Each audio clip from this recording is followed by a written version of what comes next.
Boa noite, irmãos. Sejam todos bem-vindos ao nosso tempo de quarta-feira, um tempo de estudo bíblico, um tempo em que nós, a Igreja Batista Salem, estudamos a Palavra de Deus.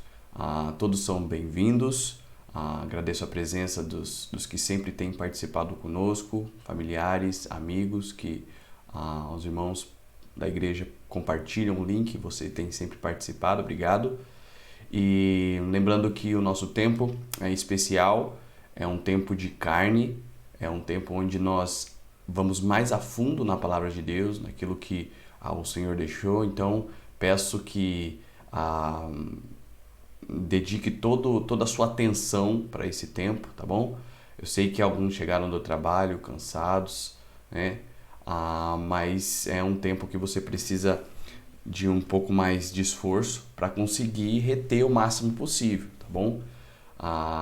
Não é uma mensagem comum, a gente sempre tenta aplicar os princípios, os mandamentos, mas o foco é estudo da palavra de Deus. Então, nós estamos estudando o livro de Atos, então é um estudo expositivo no livro de Atos. Temos muita coisa para falar, como os irmãos mesmo podem observar. Nós estamos no capítulo 6 agora, eu vou terminar hoje o capítulo 6, então a gente já está pelo menos uns 10 meses falando só no livro de Atos, e estamos ainda no capítulo 6, então tem muita coisa. Eu não sei se a gente vai sempre continuar até o final, ou o meu pensamento é, na próxima oportunidade, uma e outra, eu trazer um estudo separado, um estudo diferente, mas depois voltar para o livro de Atos para a gente terminar, né? Tem muita coisa para aprender, é um livro recheado de doutrina, e também muitas coisas são confusas para aqueles que não conhecem a palavra de Deus, alguns princípios importantes, a Bíblia num contexto geral, num contexto amplo. Então a gente precisa ir passando item por item, explicando e tendo aquilo que as Escrituras realmente ensinam, né? Então é um tempo especial. Peço que você já deixe o seu celular de lado aí, ou qualquer outra coisa que vai tirar a sua atenção nessa noite, tá bom? Para que você consiga focar o máximo possível nesse tempo de estudo bíblico. Vamos começar com a leitura da palavra, né? Então vamos para o nosso livro estudado, o livro de Atos. Livro de Atos, capítulo 6.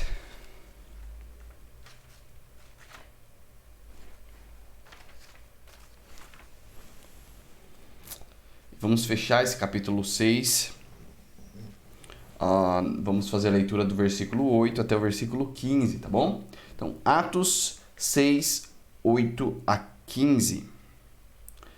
Diz assim: Estevão, cheio de graça e poder, fazia prodígios e grandes sinais entre o povo. Levantaram-se, porém, alguns dos que eram da sinagoga chamada dos libertos, dos sirineus, dos alexandrinos e dos da Cilícia e Ásia, e discutiam com Estevão, e não podiam resistir à sabedoria e ao espírito pelo qual ele falava. Então subornaram homens que dissessem: Temos ouvido este homem proferir blasfêmias contra Moisés e contra Deus. Sublevaram o povo, os anciãos e os escribas, e investindo o arrebataram, levando-o ao sinédrio. Apresentaram testemunhas falsas que depuseram: Este homem não cessa de falar contra o lugar santo e contra a lei, porque o temos ouvido dizer que esse Jesus, o Nazareno, destruirá este lugar e mudará os costumes que Moisés nos deu. Todos os que estavam assentados no sinédrio, fitando os olhos em Estevão, viram o seu rosto como se fosse rosto de anjo. Então vamos orar nesse momento, pedindo a direção de Deus e a bênção para esse estudo bíblico. Obrigado, Deus, porque podemos mais uma vez nos reunir em Teu nome, porque podemos mais uma vez aprender da Tua palavra, podemos estudar Suas sagradas Escrituras, esse livro especial, o livro de Atos, um livro tão importante, um livro histórico da igreja inicial. e que contém verdades importantes para a nossa vida. Eu lhe peço que seja um momento não somente de intelecto, mas também espiritual, que consigamos aplicar todas essas verdades em nossas vidas, mudando, crescendo, sendo edificados na Tua Palavra. Peço a Tua direção, a Tua sabedoria, para que realmente nesse momento eu possa falar de uma maneira clara, simples e que todos possam entender. Oro que esteja cuidando também dos recursos necessários para essa live, que o Senhor esteja cuidando da internet, na casa dos irmãos, para que possa chegar da melhor maneira possível, eles possam ouvir esse tempo que nós temos como igreja, reunidos em Teu nome. Peço que esteja guiando em cada detalhe, tirando qualquer distração, preparando cada coração e nos guiando para a honra e glória do Teu santo nome. Essa é minha oração, meu desejo, nosso pedido, em nome de Jesus Cristo. Amém. Então, nós estamos nessa parte falando sobre a vida de Estevão. Vou colocar aí para os irmãos, vamos fazer uma breve recapitulação do que foi falado semana passada. Então estamos vendo tanto do capítulo 6 até o capítulo 7 o exemplo de Estevão. No capítulo 5 nós tínhamos o final do ensinamento de uma igreja generosa com o mau exemplo de Ananias e Safira. Depois nós temos novamente o foco do versículo 12, capítulo 5 até o versículo 42, o foco no ministério dos apóstolos, né? E no exemplo deles, como uma boa liderança. E aqui nós temos o foco no exemplo de Estevão. Por mais que nessa primeira parte, como foi mencionado na semana passada, nós temos a eleição de homens para servir à mesa com os apóstolos, mas o foco é sempre no exemplo de Estevão. Dentre esses homens, nos é falado que Estevão era um homem cheio de fé e de espírito, né? Os outros não tem nenhuma menção do tipo, mas provavelmente eram homens assim. Mas é que o livro ele tem um progresso, né, até chegar no ápice, que é o martírio de Estevão e o seu exemplo de vida. Então, por isso que tanto no início do capítulo 6, quanto até no final do capítulo 7, o foco é o exemplo de vida de Estevão, tá bom? Então, você consegue aí se localizar melhor, né? Lendo a sua Bíblia, aprendendo da palavra de Deus. Vimos o exemplo de Estevão como um servo, sendo escolhido para servir, né? Sendo escolhido como um diácono, aquele que serve, juntamente com mais 6 homens ali. Vimos os princípios de liderança do povo de Deus, que foi usado até mesmo na época de Moisés, em Êxodo 18. Vimos as necessidades e a escolha, são princípios semelhantes, né? Não eram diáconos na época de Moisés, e aqui não era declaradamente o diaconato, mas é como se fosse algo em processo para a chegada dos diáconos, tá bom? Então você tem princípios de liderança, princípio de serviço, princípios para cuidar do povo de Deus, tendo um cabeça, mais homens sábios e dispostos espirituais para servirem também. Então, por isso que esse texto ele é usado como diáconos, né? Como sendo diáconos, mas a palavra não é usada aqui. Esses homens eles tinham um ministério para os apóstolos, né? Para ajudar os apóstolos e não os pastores, mas todo o princípio está aqui contido. Então, da mesma forma, você pode usar essas características e essas qualidades desses homens para aplicar aos diáconos, tá? Mas a gente precisa fazer essa diferença porque a palavra de Deus não menciona como eles sendo diáconos, né? Mas fala que o objetivo deles era servir as mesas. Servir, que essencialmente, na própria palavra, como nós vimos, né? Diaconel e diaconuo, que é diaconel e diáconos, né? São palavras de mesma raiz e tem sempre a ideia de servir ou serviço, ok? Então, alguns versículos que nós usamos. O segundo ponto, como um servo diante da necessidade. Vimos a necessidade que acontecia ali. Tínhamos dois grupos dentro da igreja, os helenistas, né, e os hebreus. Então, os helenistas eram judeus que nasceram em outras nações. Provavelmente, dentre esses judeus que nasciam em outras nações também haviam alguns gentios que se converteram ao judaísmo e depois ao cristianismo também, as tradições judaicas, né? E depois ao cristianismo. Mas, basicamente, os helenistas são aqueles judeus que nasciam em outras nações. E os hebreus eram nativos ali da própria Palestina. Falamos sobre o princípio do problema que estava acontecendo, que as viúvas dos helenistas estavam sendo deixadas de lado ou sendo esquecidas na distribuição diária. Vimos que aqui esse versículo mostra que essas mulheres precisavam ter certas características para que pudessem se enquadrar como viúvas e serem ajudadas pela igreja.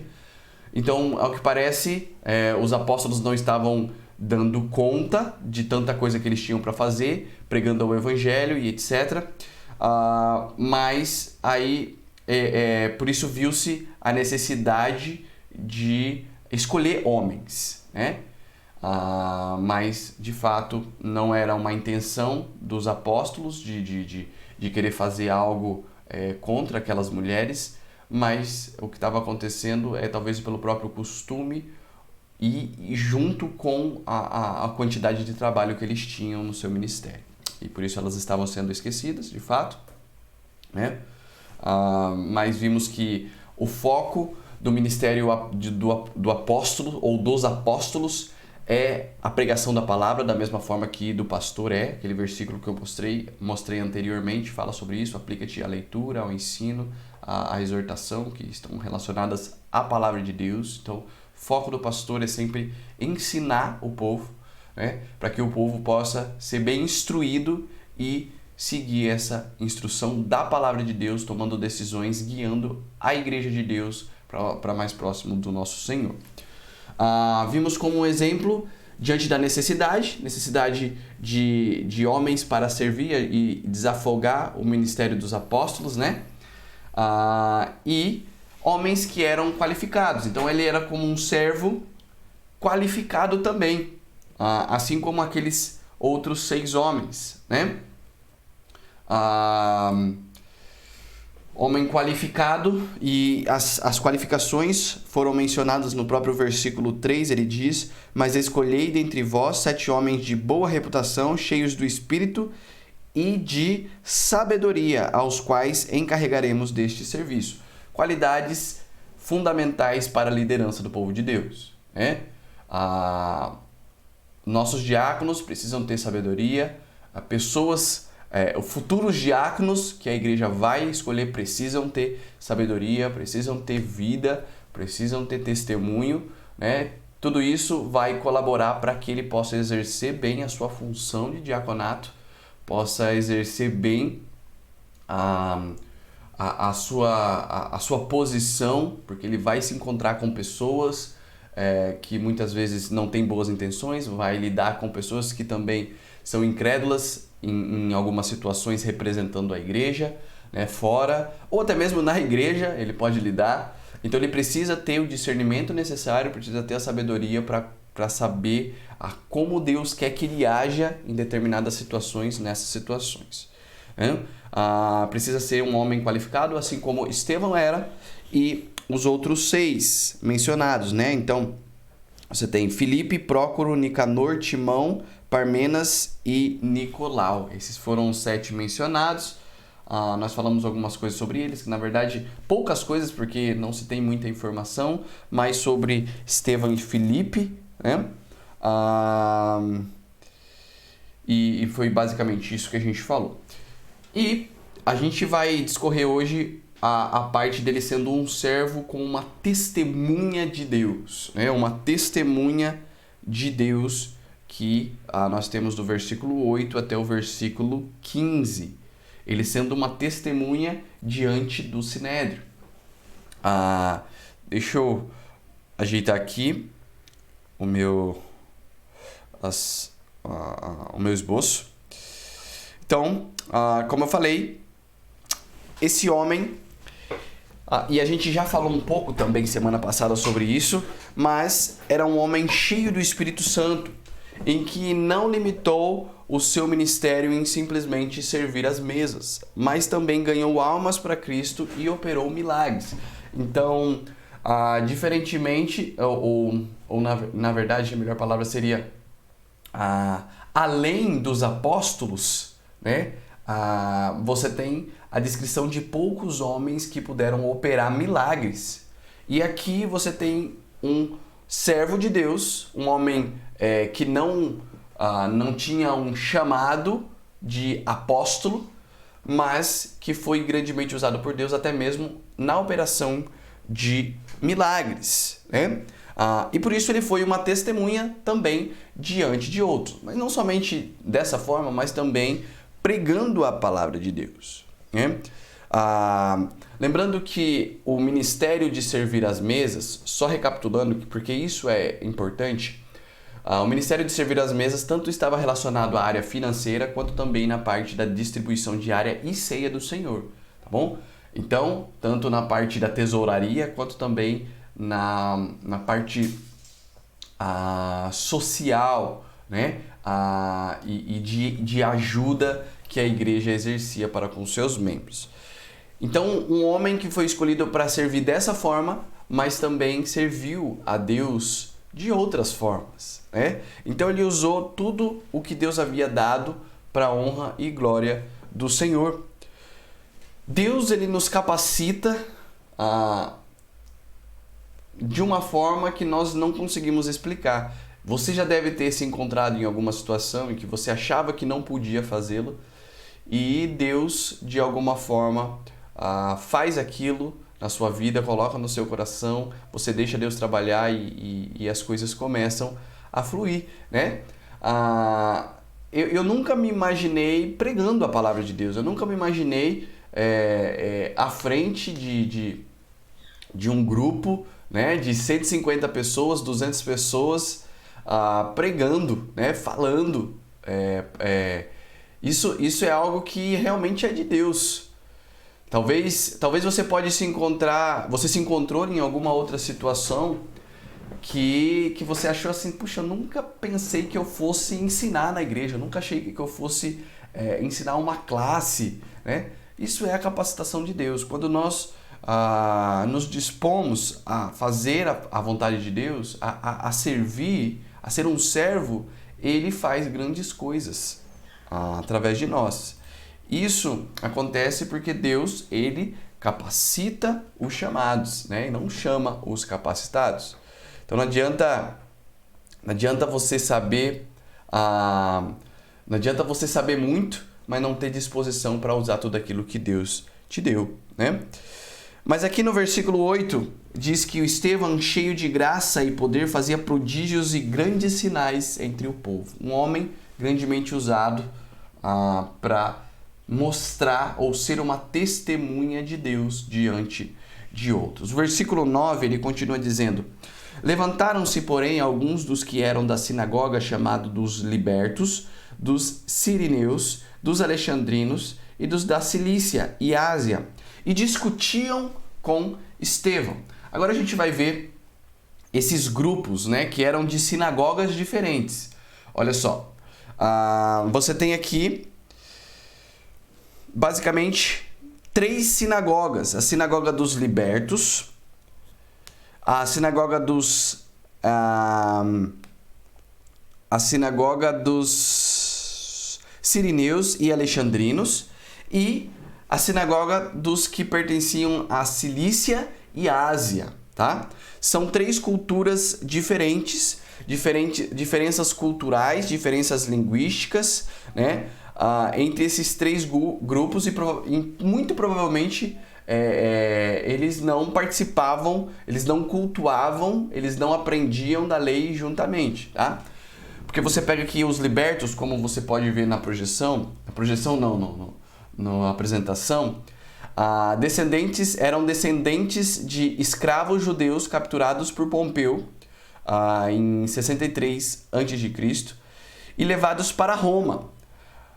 Mais tarde foram libertados e formaram uma comunidade judaica ali. Então esses libertos eram de Roma, da sinagoga de Roma, tá bom? E trabalhavam e cultuavam conforme a cultura judaica ali naquela cidade. Você pega os sirineus, né, que eram homens de Cirene, que é uma cidade que fica no norte da África.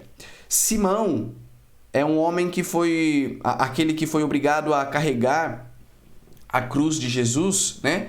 Ele era natural de Cirene, só para vocês conseguirem se localizar aí. Então você tem um em Roma, uma outra cidade, um outro grupo do norte da África. E também você tem os alexandrinos, que eram de Alexandria. Deixa eu passar aqui, né? Os alexandrinos, que eram de Alexandria, que era uma outra cidade importante do norte da África, que localizava-se perto da boca do rio Nilo, tá bom? Só para você conseguir se localizar também. O poderoso pregador Apolo era de Alexandria, tá bom? Dessa cidade. A gente vai ver mais para frente no capítulo 18. Então você tem um grupo composto de sirineus e alexandrinos, e você tem agora uma terceira sinagoga, que é os da Cilícia e Ásia, que eram províncias romanas na Ásia Menor, que hoje é a atual Turquia, né? Pelo fato de a cidade natal de Paulo, que era Tarso, se localizar na Cilícia, ele provavelmente frequentava essa sinagoga. Então, interessante aí, né? Que você tem, provavelmente Paulo, ele fazia parte desse grupo de judeus que pertenciam à sinagoga da Cilícia e Ásia, que eram esse grupo que cultuavam conforme as leis ou conforme os costumes judaicos, né? Mas a palavra discutir, então esses três grupos se levantaram contra Estevão, que estava ensinando, e começaram a discutir com ele, né?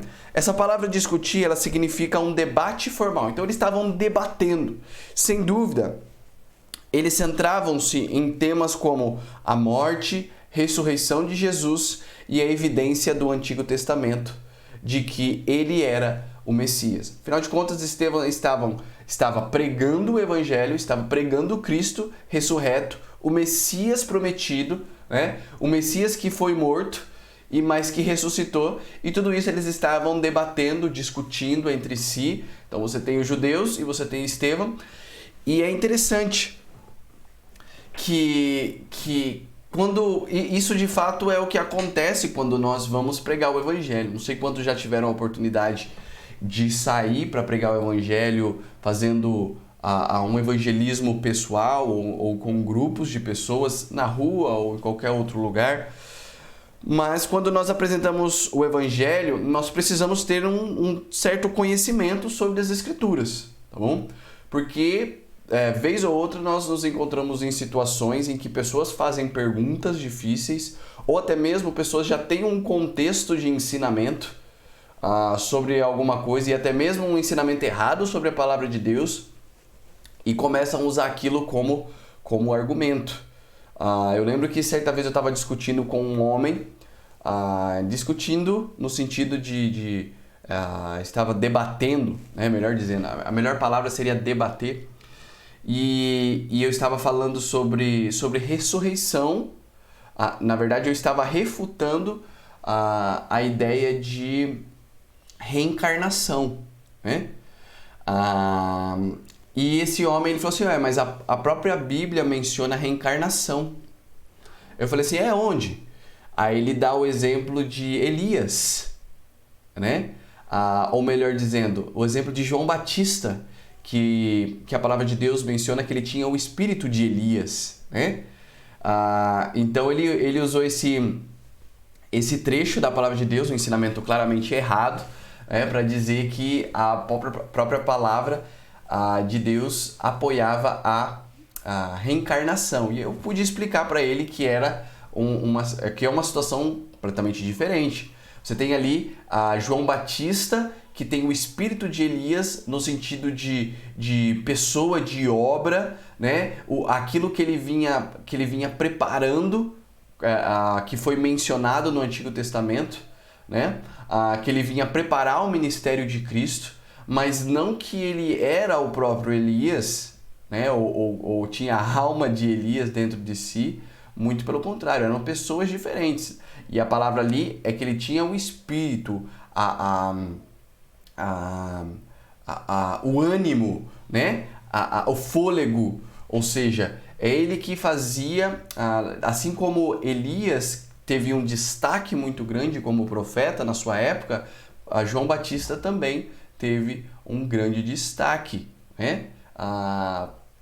Então você tem ali descrito uma característica de João Batista, a mesma característica que foi profetizada como Elias no Velho Testamento. A gente não vai entrar a fundo nesses detalhes, mas ali é uma descrição do quão grande João Batista era, né? E o seu ministério de preparar o caminho para o ministério de Cristo, e que não tem nada a ver com reencarnação, né? Então, olha só, você precisa saber lidar com essas situações no seu evangelismo. Você vai encontrar situações difíceis, pessoas que têm perguntas complexas, complicadas, né? E alguns apelam assim, mas não, mas eu vou deixar isso aí para o pastor. Não, você deve ser capaz de responder. Você precisa buscar a direção para que você consiga defender a sua fé, né? Dar razão da sua fé. É o que o versículo diz. Doutrinas fundamentais bem estabelecidas, versículos decorados e, é claro, a humildade para reconhecer que precisa de mais estudo. Nossos estudos das quartas-feiras, EBD e até mesmo no nosso Instituto Bíblico são excelentes ferramentas para o aprendizado. Por isso, se dedique nessa área. Leve a sério para ser uma pessoa bem equipada, preparada para dar razão da sua fé. Isso é importante, irmãos. Eu sei que às vezes nos cultos de quarta-feira é um pouco mais pesado, ou até mesmo domingo de manhã, ou até mesmo Instituto Bíblico, né? Para aqueles que participavam. Mas tudo isso é importante para a sua vida espiritual, para que você consiga defender e dar razão da sua fé. Necessário. E não tem a ver... você deve se preocupar muito quando alguém te faz uma pergunta difícil e você não sabe responder e você precisa que outra pessoa responda por você. Estevão era um membro, ele era um servo de Deus, disposto, é claro, né? Que foi escolhido para servir às mesas, mas ele era um homem comum, mas que conhecia muito da palavra de Deus.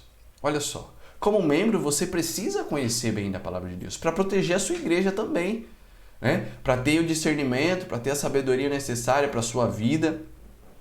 Tudo isso é importante. E não tem a ver com fazer ou não seminário.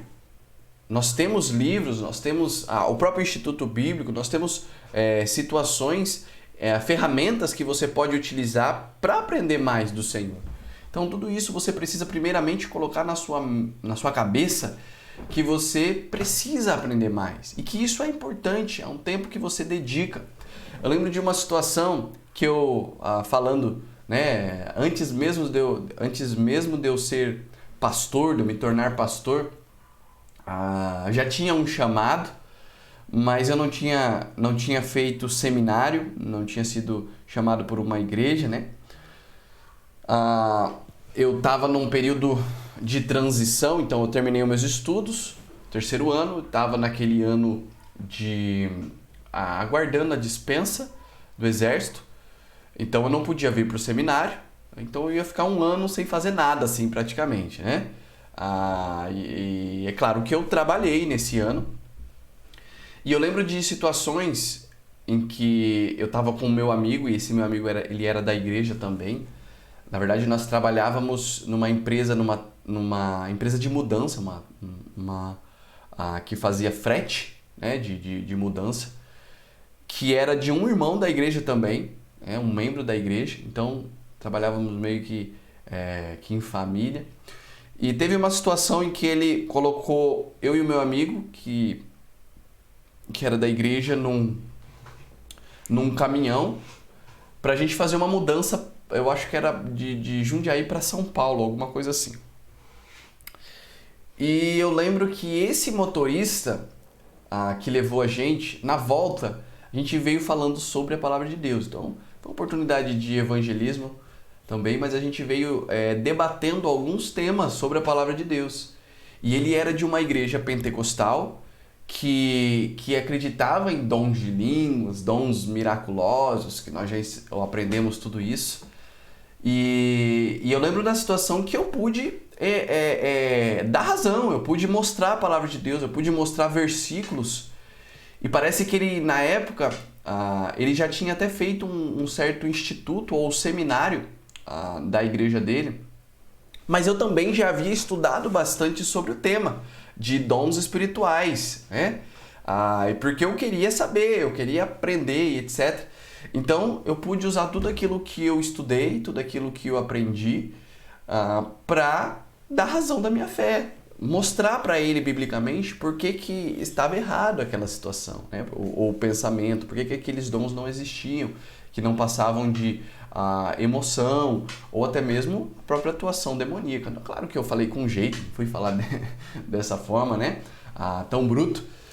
Mas olha só, mesmo antes do seminário, eu já podia defender a minha fé em doutrinas, eu sabia defender. Agora, a minha preocupação com alguns é que vem para a igreja como se fosse uma simples religião e não sabe porquê, ou o porquê das coisas. Não sabe defender por que nós temos esse tipo de padrão de vestimenta. Não sabe defender biblicamente porque nós temos esse tipo de padrão de música. Não sabe defender biblicamente por que nós agimos assim na parte disciplinar. Por que nós temos 2 oficiais ou 2 ofícios na igreja, né? Olha, tudo isso é importante. Você precisa saber defender a sua fé. Deus te deu intelecto, Deus te deu a razão para que você consiga usá-la através do seu estudo da palavra de Deus e aprender do Senhor. Ele te deu tudo o que você precisa. Agora, você precisa querer, você precisa se capacitar buscando no Senhor toda a direção para os seus estudos bíblicos, né? Muito cuidado também, você que tem o costume de pegar coisas na internet, tá bom? Como se diz, a internet é terra de ninguém, né? Então você tem lá coisas que parecem boas, mas que de verdade por trás tem alguma doutrina que seja ruim, né? Que não seja bíblica. Então muito cuidado com o tipo de material que você consome da internet. Material, às vezes você pesquisa alguma coisa, acha, mas é de um site, né, de uma seita. Então cuidado com tudo isso. Quando você quiser estudar, nós temos recursos, nós podemos te instruir também, podemos te dar o material necessário para que você possa estudar a palavra de Deus. Cuidado, mas o importante é que você estude, tenha isso em mente. Eu preciso aprender mais do Senhor, eu preciso aprender mais a defender a minha fé. Estevão estava diante de vários religiosos, de pelo menos 3 sinagogas. E o próprio Paulo provavelmente estava aqui nessa situação. Agora, olha como a gente vê no futuro com a conversão, né, de Saulo, como ele era um homem estudado, inteligente. Mas aqui na direção do Espírito Santo, Estevão foi capaz de debater a lei com o próprio Saulo, né? A gente não sabe se Saulo foi realmente alguém que falou alguma coisa ali ou se estava sendo representado por alguém, mas o ponto é que Estevão conhecia tanto das Escrituras e, é claro, com o direcionamento de Deus, ele podia debater com homens que conheciam também, mas que não tinham aquilo que era principal para ter um discernimento espiritual. Não tinham o Espírito Santo.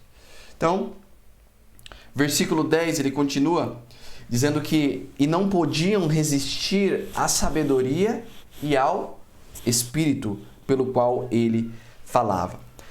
Nem mesmo o intelecto de Saulo de Tarso era páreo à altura para Estevão, porquanto este era ajudado divinamente em seu conhecimento e expressão, e possuía poderes miraculosos que confundiam os seus oponentes.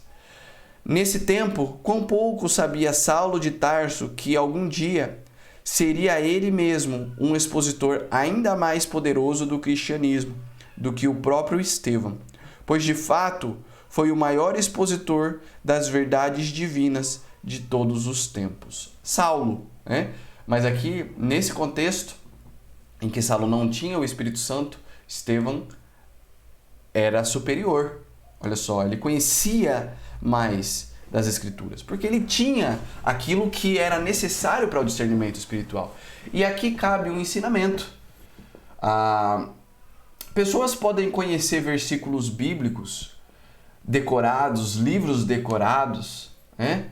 Mas não ter nada de Deus.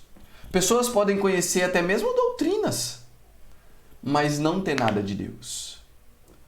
Porque as coisas espirituais se discernem espiritualmente. Nós precisamos do Espírito Santo para saber a direção certa, a doutrina certa, né? O ensinamento certo sobre as Escrituras. Sem o Espírito Santo, nós não conseguimos interpretar corretamente a palavra de Deus. Aqui, Estevão era superior porque ele tinha o Espírito de Deus, né? Ele tinha o Espírito de Deus. Como Estevão, ele era um homem notável, um homem simples, mas que tinha o poder e a sabedoria vinda através do Espírito Santo. Interessante. Me fez lembrar como Deus usa pessoas simples, mas que são cheias do Espírito para poder transmitir a palavra de Deus, né? Os irmãos vão se lembrar do exemplo usado pelo pastor Rubens, de um irmão que foi usado, né?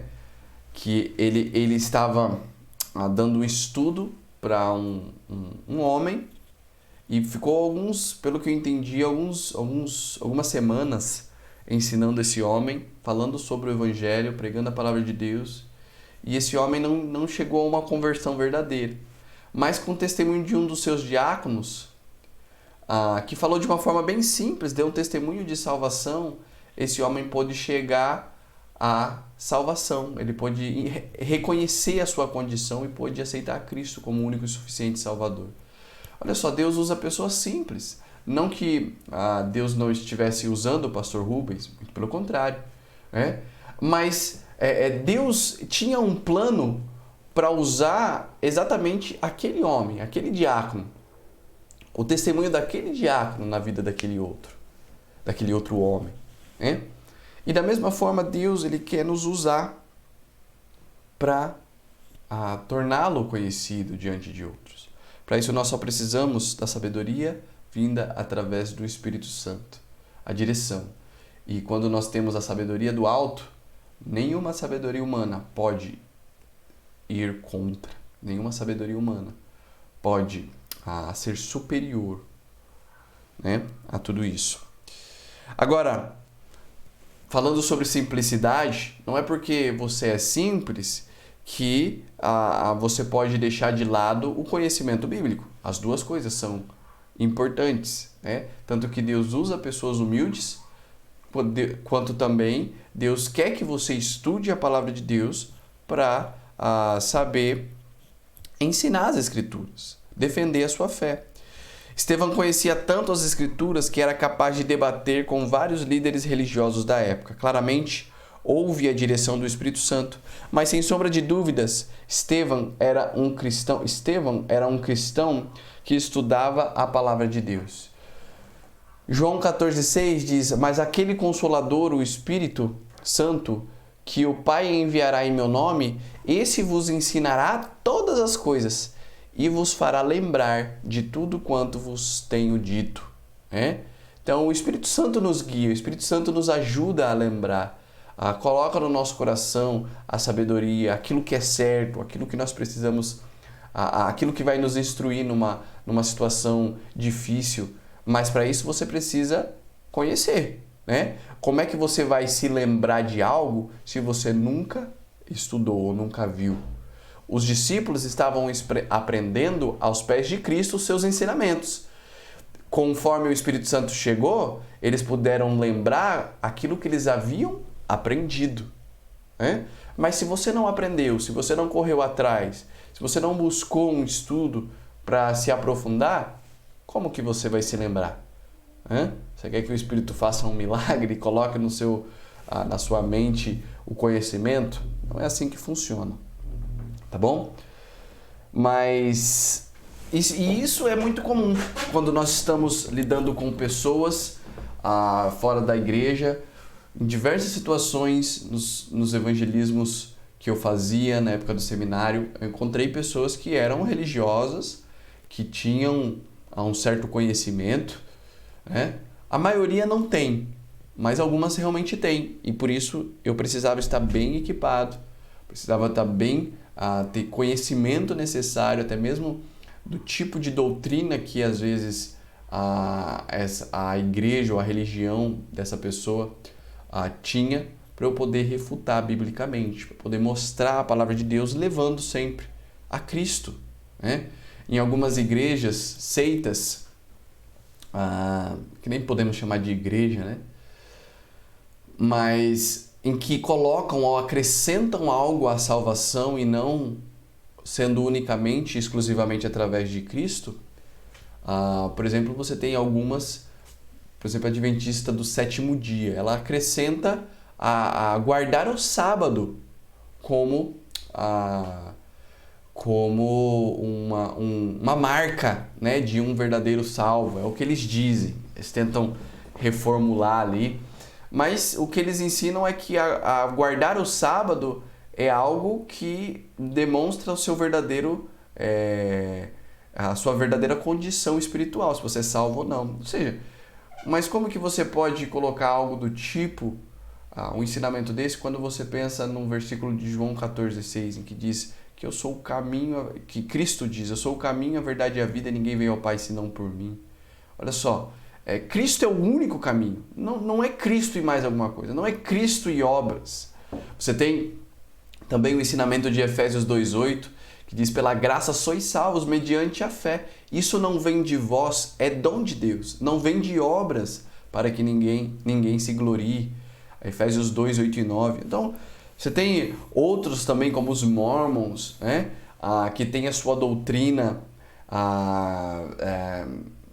que tem os seus ensinamentos, que usam o livro de Mormon. Certa vez também eu debati com dois Mormons, nem sei se é assim que se chama. Eu acho que sim.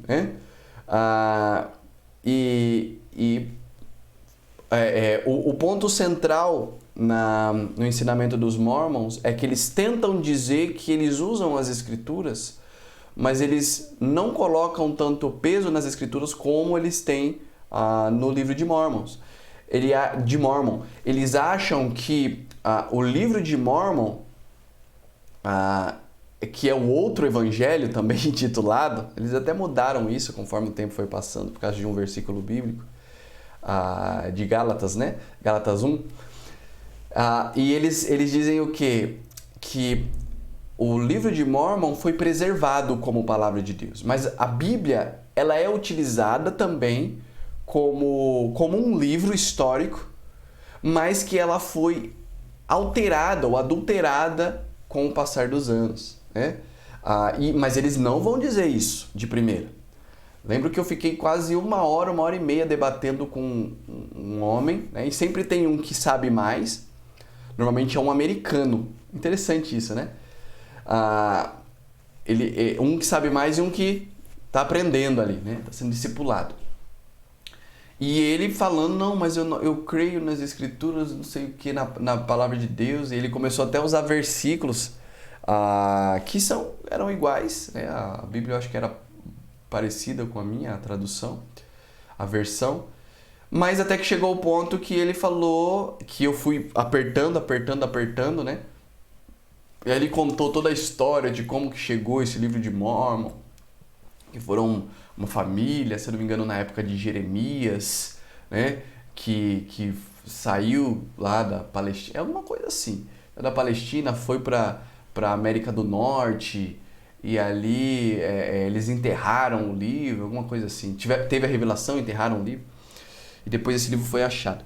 E aí eu falei assim, eu lembro que eu peguei ele na seguinte situação, eu falei assim, mas se essa família é tão importante para Deus, por que não tem descrito na cronologia o nome deles?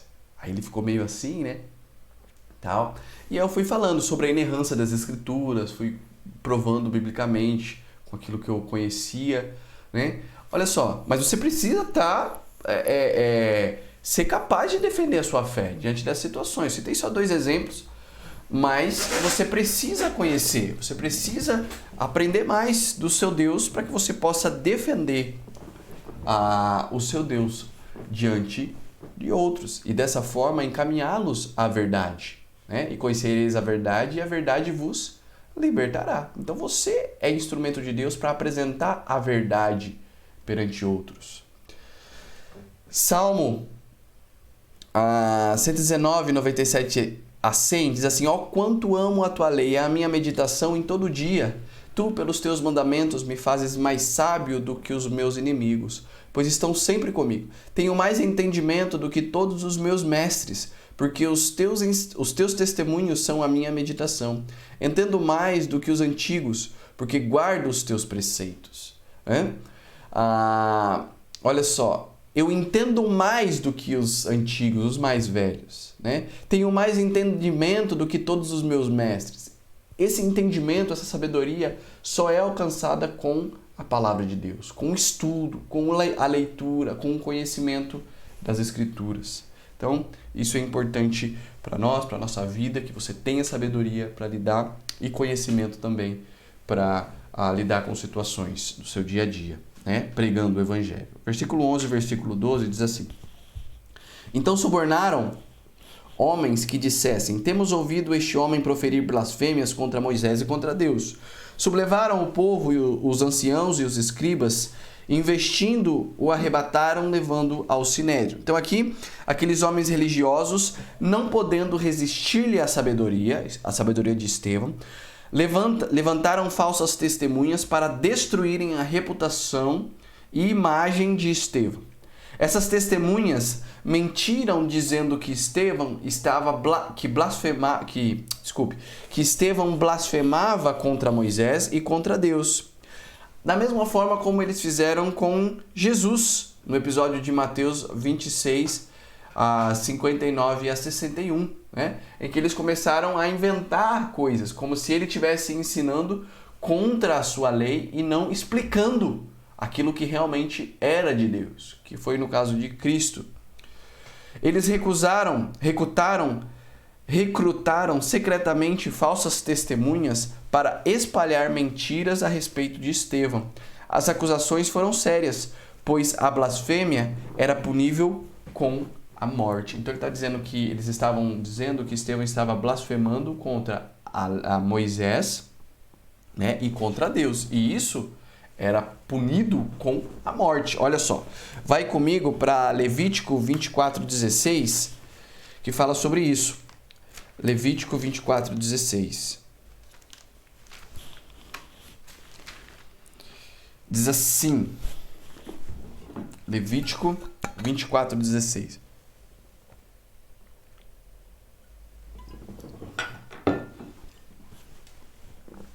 Aquele que blasfemar o nome do Senhor será morto. Toda a congregação o apedrejará, tanto o estrangeiro como o natural, blasfemando o nome do Senhor, será morto. Foi exatamente o que aconteceu, né? Então, falsas testemunhas se levantaram e estavam dizendo que Estevão estava blasfemando contra Deus. Versículo 13 e versículo 14, vamos voltar para lá rapidamente, vamos ler para a gente conseguir terminar no nosso tempo. Diz assim: apresentaram testemunhas falsas que depuseram: este homem não cessa de falar contra o lugar santo e contra a lei, porque temos ouvido dizer que este Jesus, o Nazareno, destruirá este lugar e mudará os costumes que Moisés nos deu. Então, aqui é uma outra mentira, pois as palavras de Jesus referem-se ao seu próprio corpo. O que eles estavam fazendo é uma alusão àquilo que Cristo já havia ensinado. Vai comigo para João 2, versículo 19 a 21. João 2, 19 a 21. Mateus, Marcos, Lucas, João 2.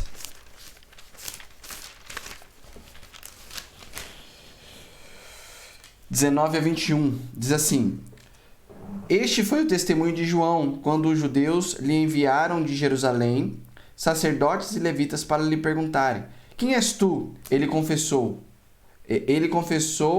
e não negou, confessou: eu sou o Cristo.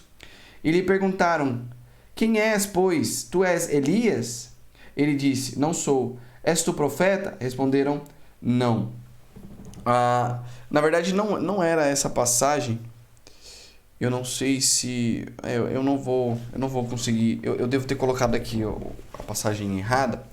Mas que Cristo faz o ensinamento se referindo ao templo, né? Que o templo seria destruído e em 3 dias seria reconstruído, né? Mas ele estava se referindo ao seu próprio corpo.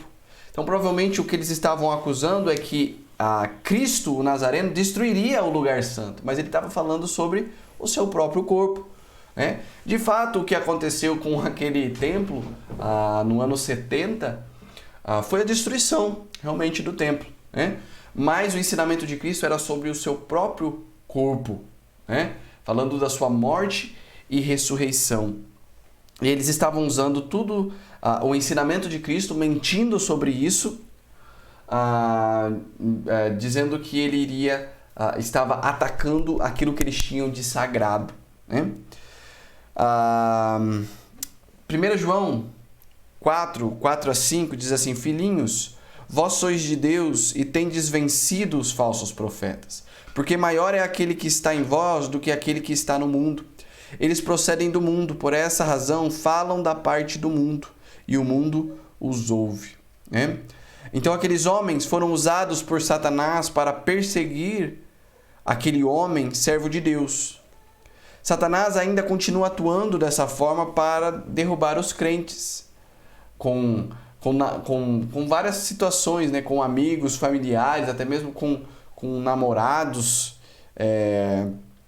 Usa pessoas para destruir, ou cônjuges também, mas para destruir ou derrubar os servos de Deus. Porque de verdade essas pessoas que se levantam estão sendo usadas por Satanás. Mas nós precisamos sempre nos apegar, lembrando que em Deus nós temos vencido os falsos profetas, né? Em Deus nós vencemos a mentira. Mesmo diante de acusações, nós temos um advogado junto ao Pai que nos defende das injustiças. E temos segurança de que nada há em oculto que não há de ser revelado. Ou seja, mesmo quando pessoas levantam com mentiras contra nós, talvez você já se encontrou numa situação dessa, lembre-se que Cristo é o nosso advogado. Deus é o juiz que sempre vai nos retribuir justamente, tá bom? Então você não precisa temer. Quando sofrermos acusações ou calúnias de homens, lembre-se que estes estão sendo instrumentos de Satanás. Talvez até mesmo sejam filhos dele. Mas não se preocupe, Deus é o teu defensor. Quer coisa melhor do que isso? Ele diz: filhinhos meus, essas coisas vos escrevo para que não pequeis. Se todavia alguém pecar, temos advogado junto ao Pai, Jesus Cristo, o justo. né? Cristo é o nosso advogado, é quem nos defende, é quem advoga a nossa causa por nós. Então,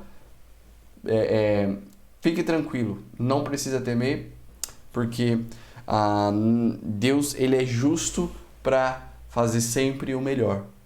Se a pessoa está fazendo algo errado e você não pode fazer nada, fique calmo, fique tranquilo. Deus vai fazer, tá bom? No tempo certo, na situação certa. E o versículo 15, para a gente terminar.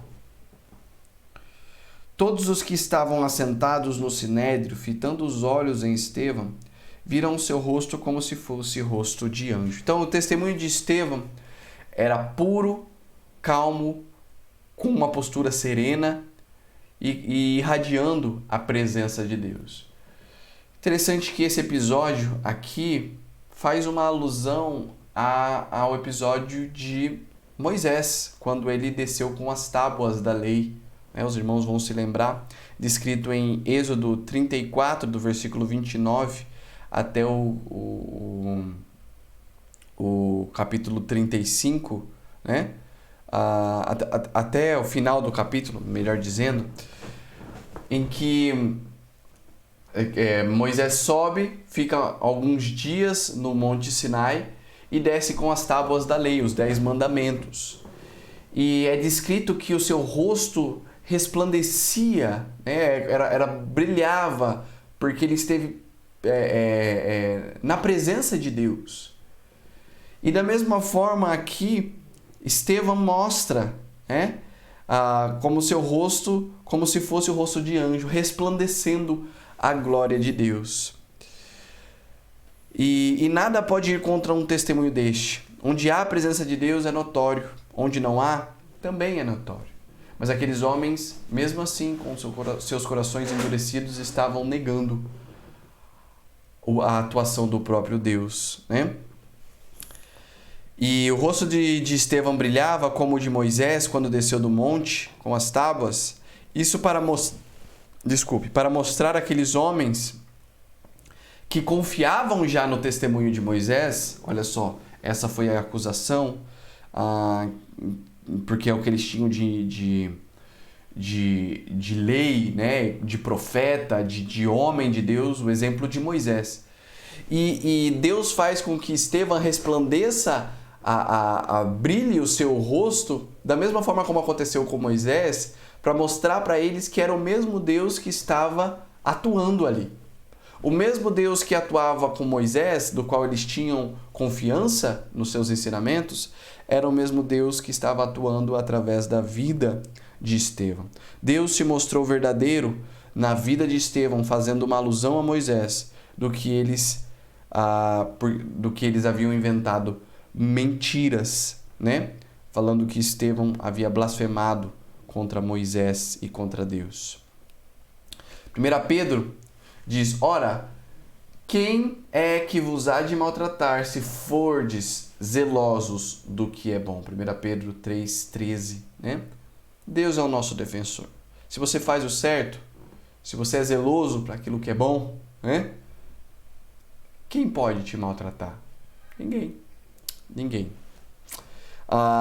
Da mesma forma que Estevão, nós precisamos resplandecer a luz de Cristo nas nossas vidas, fazendo a diferença nesse mundo, não nos parecendo, não amando e lutando contra o sistema que tem como pai Satanás e suas potestades, né? Nós precisamos fazer a diferença nesse mundo. Para finalizar, eu quero contar o testemunho de uma moça em Jundiaí, também nesse período de transição, né, até a chegada no seminário. Eu trabalhei numa empresa, numa gráfica, e lá tinha uma moça que era de uma outra igreja batista, de Jundiaí também, né, e que realmente era uma pessoa muito exemplar, assim, uma serva de Deus, realmente, né. E eu lembro que eu fiquei pouco tempo ali naquela empresa, mas eu pude notar a atitude dela. Porque muitas vezes você pensa assim que é da igreja, assim, mas você fica meio com, vamos ver, né? Vamos ver se tem realmente um bom testemunho. Mas é interessante que realmente ela tinha um excelente testemunho. Eu até conversei com um dos rapazes que trabalhava ali, que eu trabalhei junto, né? Sobre o testemunho dela. Ela já estava há muitos anos naquela empresa. E ele havia mencionado que ela realmente era certinha, fazia as coisas, né, tudo correta. E ela fazia o seu devocional também, fazia a sua leitura na hora do almoço.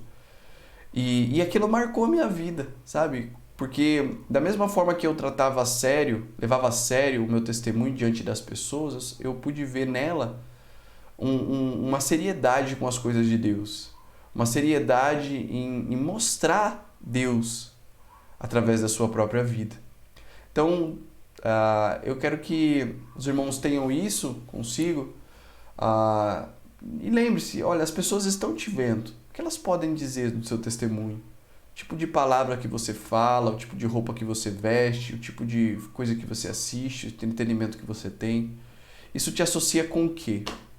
Com Deus ou com o mundo? Né? Como servos, nós precisamos dar testemunho de Deus, assim como Estevão deu. Testemunho diante dos homens. Em todas as oportunidades que nós temos. Por isso, faça a diferença, né? Faça a diferença. Não seja como o mundo, seja como Deus. Sede perfeitos, como o vosso Pai é perfeito. 1 Coríntios 11:1, Paulo diz: sede meus imitadores, como eu também sou de Cristo. Nós precisamos imitar Cristo. É o nosso maior exemplo de vida e conduta. Então, esse é o ensinamento.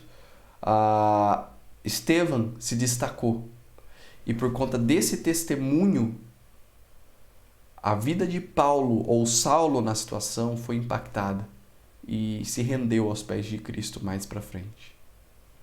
Agora, pessoas podem chegar aos pés de Cristo através do seu testemunho. Por isso, preze por ele. Faça a diferença. Obrigado, Senhor, por essa palavra. Obrigado por esse ensinamento. Pedimos a tua direção. Nos ajude a aplicar tudo isso em nossas vidas para que sejamos realmente crentes melhores. Em nome de Jesus, nós oramos e agradecemos. Amém. Ok, irmãos, vamos partir para a nossa parte final aqui, nossos avisos. Então, lembrando o nosso tempo de oração, todo domingo às 9 horas e nas quartas-feiras às 18h30. Nossos cultos, todos estão convidados, aqueles que nos visitam. Primeiramente, obrigado pela sua presença, né? Se você quiser, você pode colocar o seu nome no chat para que a gente possa reconhecê-lo. Então, nossos cultos todo domingo às 10 horas e às 19 horas. E nas quartas-feiras, como vocês estão vendo, é o nosso estudo bíblico. Lembremos de orar, nossa responsabilidade, para que Deus nos ajude nessa situação, proteja os nossos familiares, proteja também pessoas do grupo de risco, né? Proteja os irmãos que trabalham na linha de frente, nossos compromissos também com as nossas mordomias, CC de Amor, Ajuda para os Seminaristas, projeto ACRE, também em todas as áreas, né? Os irmãos já estão cientes. Todo domingo, às 17 até às 18 horas, os irmãos estão na igreja, tá bom? Às quartas-feiras, caso haja necessidade. Quinta-feira, amanhã, nossa primeira conferência da Ombres, com o tema Homem ao Máximo. Pastor preletor é o pastor Daniel, da Igreja Batista Regular de Marilândia, Maranata de Marilândia do Sul. Começa quinta-feira, às 8h30 e vai até sábado, tá bom? Também no mesmo horário. Vamos apoiar. É uma convocação, todos os homens estão convocados para estarmos juntos nesse tempo especial, né? Tempo de aprendizado. Vamos apoiar da mesma forma que a nossa igreja sempre tem feito. Vamos apoiar online, né? Ok? Então, lembre-se de se inscrever, se você não fez ainda, ativar as notificações, deixar o seu like, compartilhar. E para os membros da igreja, coloque o seu nome no grupo da igreja, para que a gente possa fazer a nossa chamada. E lembre-se de decorar o Salmo 127. Próxima semana é um outro salmo. Então, se você ainda não decorou, corra atrás para que você consiga fazer isso essa semana, pode mandar para o pastor o vídeo, né, ou o áudio, para você se dedicar também nessa área e juntos estarmos crescendo, tá bom? No conhecimento do Senhor. Então, são esses os nossos avisos. Obrigado pela sua presença, obrigado pela sua participação. Desejo a todos um bom restante de semana, na graça do nosso Senhor Jesus Cristo.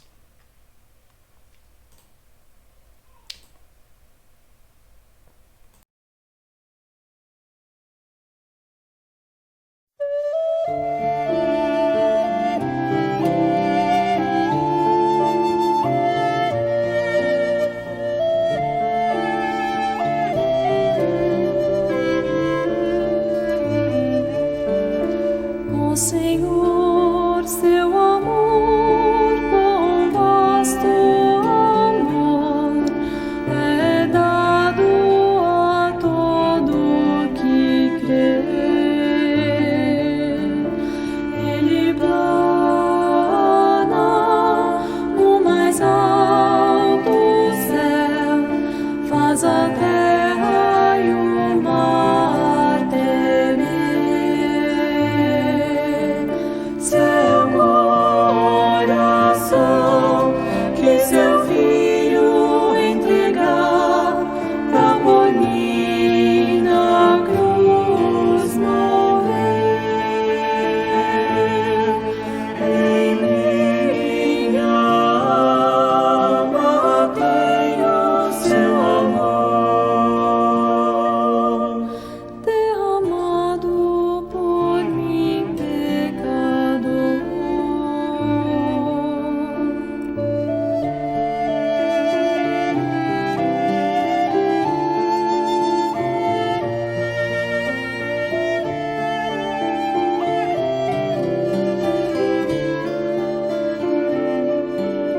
Contristado venho a ti buscar, pois eu temo em vão trabalhar.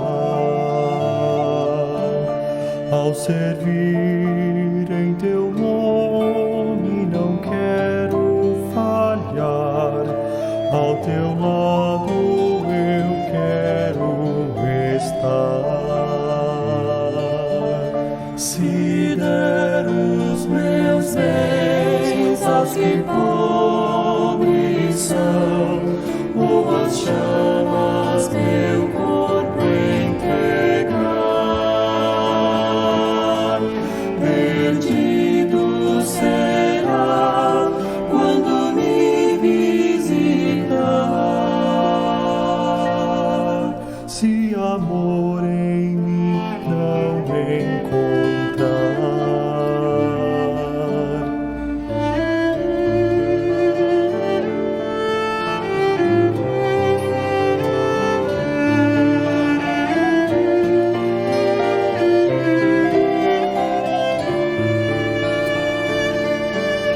Ó Senhor, meu desejo é ter seu amor. Eu sedento te peço, Senhor, tira do meu ser o egoísmo que é meu, faz meu coração ser só teu. Quero conhecer mais de Jesus Salvador e crescer em tua graça, Senhor.